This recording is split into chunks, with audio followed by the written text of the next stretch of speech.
Assalamualaikum warahmatullahi wabarakatuh. Bismillahirrahmanirrahim. Adapun pikiran yang terkandung di dalam otak adalah sama dengan stomak, yaitu perut ya. Yaitu tergantung bagaimana kita mencerna apapun yang masuk dengan baik. Mencerna, bukan bagaimana cara menelan. Jadi artinya apapun yang kita lihat, apapun yang kita dengar, jangan ditelan mentah-mentah seperti itu. Perlu dicerna. Kalau perlu dianalisa, diurai, dipecah protein-protein itu, diurai menjadi vitamin A, vitamin B, vitamin C, ya sesuai dengan kebutuhan tubuh kita. Maka ketika kita mendengar informasi itu jangan menelan mentah-mentah. Persoalannya bukan bagaimana menelan, tapi bagaimana mencerna.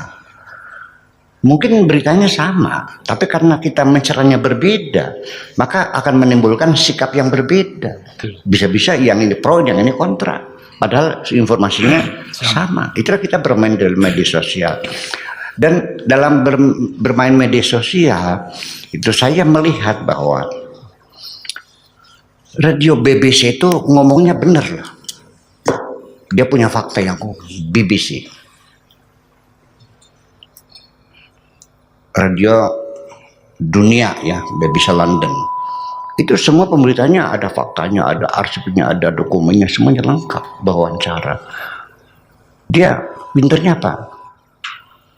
Di balik itu dia menggiring opini kok. Menggiring opini dunia. Luar biasa. Enggak pakai hoax, enggak. Jujur, hebat kan?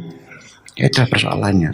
Jadi makanya nanti itu kita harus pandai mencerna semua apa yang kita dengar, apa yang kita lihat dan sebagainya itu. Ya, nah, apalagi sekarang lagi sedang perang medsos ya. Berhati-hatilah, pasang telinga baik-baik. Kalau dengar lihat YouTube ya sampai selesai, jangan separuh-separuh biar jangan gagal paham kan gitu. Kan diminta begitu kan, diserang dengan baik-baik semuanya itu pesan yang penting kita lakukan. Sebagaimanapun juga bisa semakin gaduh dunia ini. Kemudian halaman yang keempat saya pesan lagi, tidak penting berapa kecepatanmu melangkah dalam mencapai cita-cita. Yang penting engkau terus melangkah dan tidak pernah berhenti. Itu prinsip kehidupan. Makanya kata Tuhan ini, wa qul ya'malu fasayarallahu amalakum wa rasuluhu wal mu'minun. Katakan wahai Muhammad kepada mereka, yang penting bekerjalah. Bekerja keras, banting tulang, peras keringat, bekerja. Nanti akan dilihat oleh Tuhan. Apa yang dilihat? Bukan keberhasilanmu, tapi etos kerjamu. Jadi yang dinilai oleh Tuhan itu bukan keberhasilan. Sekarang begini, ini penilaian kinerja kepala-kepala sekolah SMA di Indramayu. Selalu juara satu itu kepala SMA 1 Indramayu.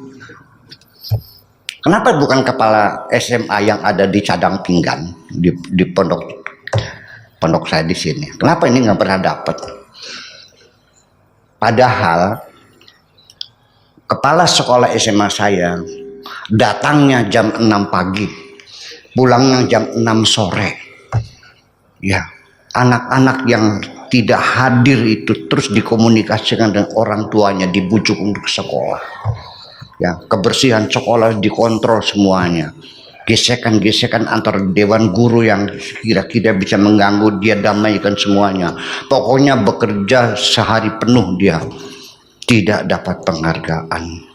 Yang dapat penghargaan hanya SMA Negeri 1. Di SMA Negeri 1 gedungnya bagus, ruangannya pakai AC, perpustakaannya lengkap.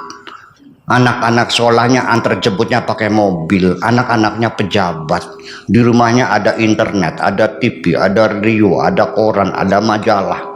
Makanannya bergizi semuanya. Kepala sekolah itu datang sekolah jam 10, jam 12 shopping, jam 1 pulang. Ya kenapa?